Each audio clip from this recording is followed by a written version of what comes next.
بسم اللہ الرحمن الرحیم۔ روزہ ایک سپر یعنی ڈھال ہے۔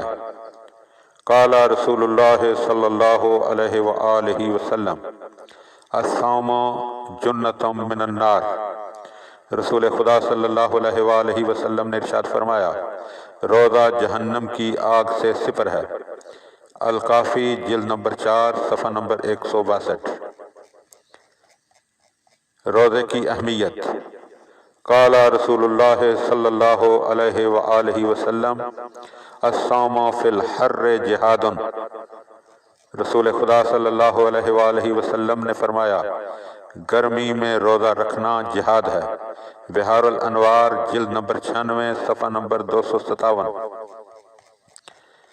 نفس کا روزہ۔ قال امیر المؤمنین علیہ السلام صوم النفس عن لذات الدنیا انفع الصیام۔ حضرت امیر المومنین علیہ السلام نے فرمایا، دنیاوی لذتوں سے نفس کا روزہ سب سے زیادہ فائدہ مند اور بہترین روزہ ہے۔ غرر الحکم جلد نمبر 1 صفحہ نمبر 416 حدیث نمبر 64۔ واقعی روزہ۔ قال امیر المومنین علیہ السلام الصیام اجتناب المحارم کما یمتنع الرجل من الطعام والشراب۔ امیر المومنین علیہ السلام نے فرمایا، روزے میں حرام کاموں سے اسی طرح پرہیز ضروری ہے جس طرح انسان کھانے پینے سے پرہیز کرتا ہے۔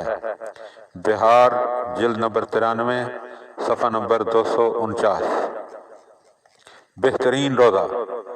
قال امیر المومنین علیہ السلام صوم القلب خیر من صیام اللسان فصوم اللسان خیر من صیام البطن۔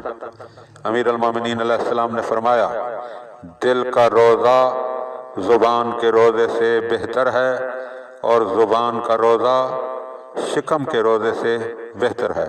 غرر الحکم جلد نمبر 1 صفحہ نمبر 417 حدیث نمبر 80۔ اللہم صلی علی محمد و آل محمد و عجل فرج آل محمد۔